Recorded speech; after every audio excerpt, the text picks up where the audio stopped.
Hey guys, it's Dani. Today we shall be repotting the rupicolous Laelias that I recently purchased, and it is quite an exciting repotting because it's not gonna be like all of my other repottings. We're gonna work with different materials.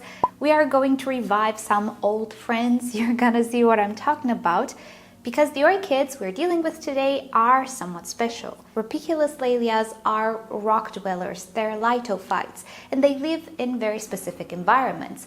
I'll link you down below to more resources regarding these Laelias. I think the AOS has an article on them just so you'll learn more about them. And throughout my research, I learned that they really don't do as good in organic media such as bark and sphagnum moss as they do in a rock type of medium, whether it be lava rock or actually aquarium gravel, pebbles, and other things of the sorts, rocks pretty much. So because I have absolute zero experience with these orchids, I'm gonna go for a rocky medium as well, and we're gonna see how things turn out. And just a little side note, this is not a tutorial quite at all. I'm not even sure if this medium that I will prepare today even works for them. I'm not sure if it's true about the whole organic versus mineral type of medium. So at this point, do not take this as something you should do as well. We're just gonna see how things go. So with the little intro out of the way, let me show you the medium that I selected for them. So what I opted to use for them today is a mixture between Seramis and lava rock.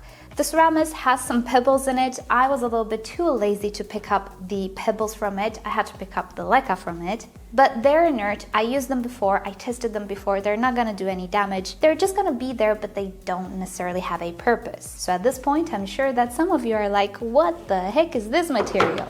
Well, let's go down the memory lane. Seramis is a clay material.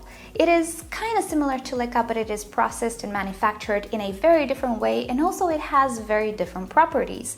For one, it is far more water retentive than leca is.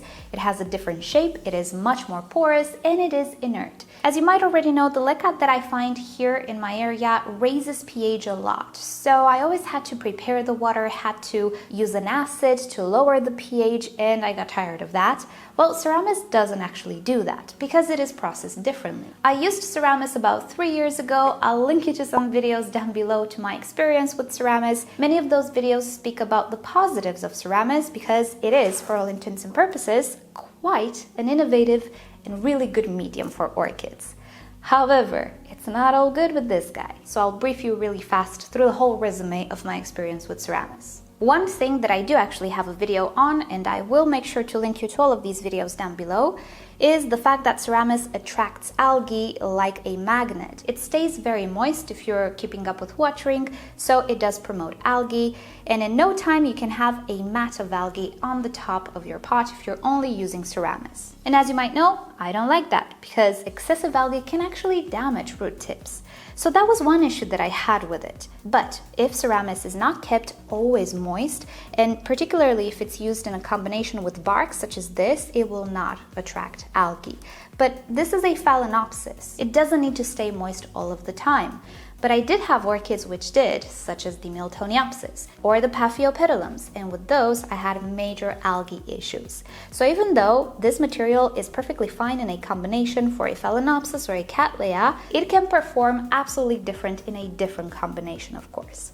Another thing that Seramis does is efflorescence, just like leca, and if you don't know what that is, check the description down below. So what it will do is it will pull out all of the salts at the surface or wherever it is exposed to air, which can be a good thing and a bad thing. The good thing is that it will not trap inside minerals. So whenever you water the orchid, you will not activate those minerals once again and create buildup. No, they will be pulled from deep inside this material to the surface, so they're very easy to flush.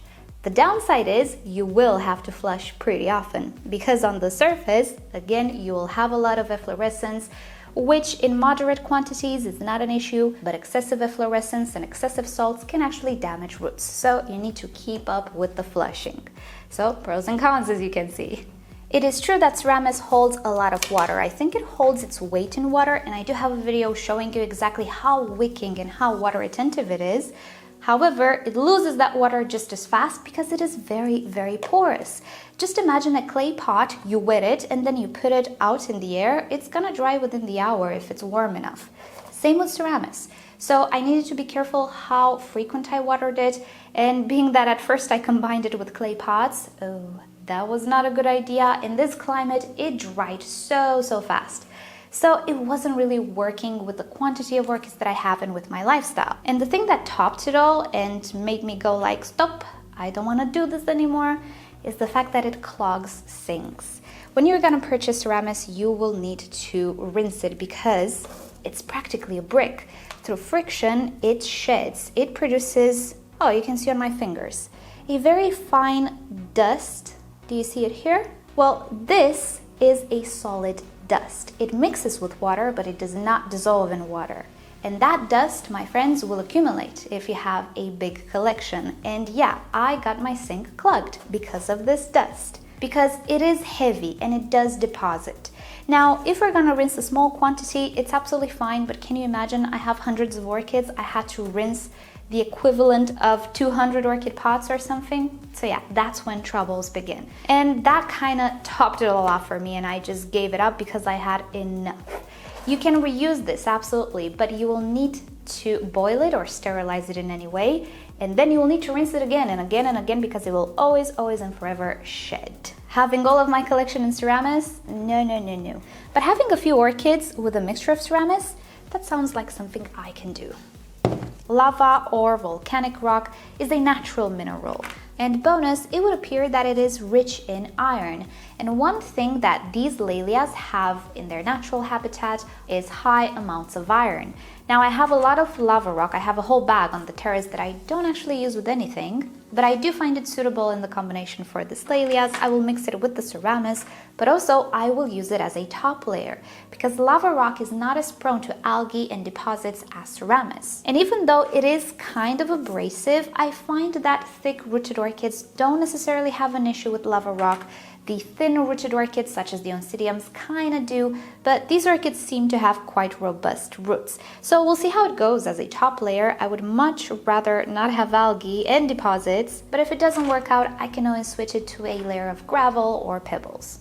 So if you remember from the presentation video, these orchids are not very well rooted in their pots. This will make repotting so much easier and much less damaging for the roots, but also slightly boring. So I'm not gonna film how I unpot them because they're already kind of out of their pots. I will come back with the repotting and the medium mixture.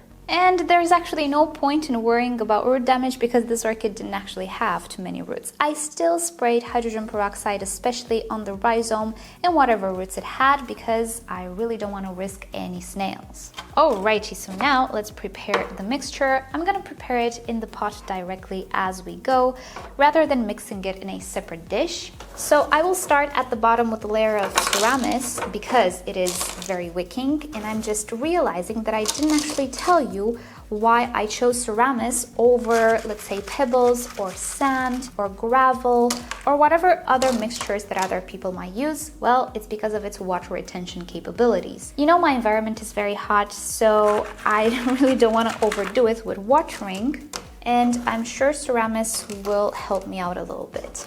Okay, I think we reached the desired level. Just gonna place the orchid, put a little bit of Seramis around it. And now I'm gonna come with the top layer, which will be lava rock. All I wanted to do is just shade the Seramis, nothing more. I still want it to be breathable. Okay, I think we are pretty much done. This is the best that I can do, and to finish off, I will place the orchid in a decorative container to shade the inside, the mixture, because this can become full of algae as well.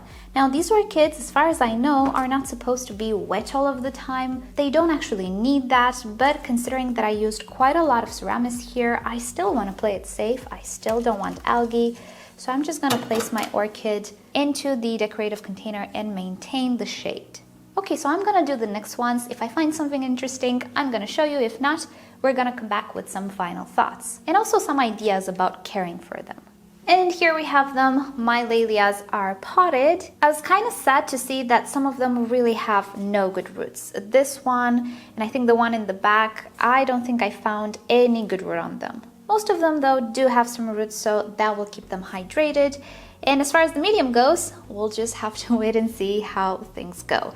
Another side note here, somebody mentioned it in the comments, and I know about this custom from way back when I was living with my grandma. Some people like to use rusty nails or bits of rusty metals in the pots with these orchids because they come from iron-rich environments, and well, to be fully honest, I'm not sure if that will do anything. Rust is iron oxide, and as far as I know, it is not water soluble, so I'm not sure if it actually helps anything. I might be wrong on that. But more than anything, it's a bit of a health hazard to have some sharp metal objects in the medium, especially something like nails. So I don't want myself or any of you guys to get scratched or harmed while working with your orchid. I would personally pass on the rusty nail idea, especially because we can actually supplement iron if we get a good iron additive, good iron fertilizer in a chelated form. So really, I don't think it's necessary to play around with rusty nails in orchid pots. But anyway, that's just me. You can do whatever you like. If you like the idea, you know, you do you. So I intend to keep the orchids in my LED shelf. They will receive natural light as well, but it's not going to be very, very intense, at least until they start to grow, and we'll see what happens. Right now, I'm more concerned about the medium. Hopefully it will be okay. Other types of media people use with them, apart from pebbles and gravel and a little sand, I see people using Leca. That seems to work for some people, but of course it's a different brand than I have. I really don't like the brand that I find locally because it raises pH so much, so that's why I tried to avoid it. Lava Rock and Seramis will not raise the pH, certainly not as much. And I know that on the top I will be pretty safe from algae and deposits. Let me just show you. For the past year or so, I have this Oncidium type orchid in sphagnum moss with a top layer of lava rock. I was just testing it to see if it's better than bark. I don't really enjoy it that much because this orchid has sensitive roots, but it did the job in the sense that it maintained the moss algae free. You can see I don't have deposits, I don't have algae. It looks okay. As long as the roots are okay with it, I'm okay with it, but we'll see when roots start to grow. And that's about it for today. I have to say that I knew at some point I would revive Seramis for a project or something, but what's in my sink really makes me nervous. Not only does Seramis create the dust, but also the lava rock, so yeah, hopefully I won't have issues. So I'll keep you up to date on the Laelias. And with that said, you know the drill. Like or dislike this video below, subscribe to my channel for regular orchid videos, tutorials, experiments, African violet videos, and if you'd like to support the channel, do consider visiting the merch store down below. And with that said, I'll see you guys next time. Bye!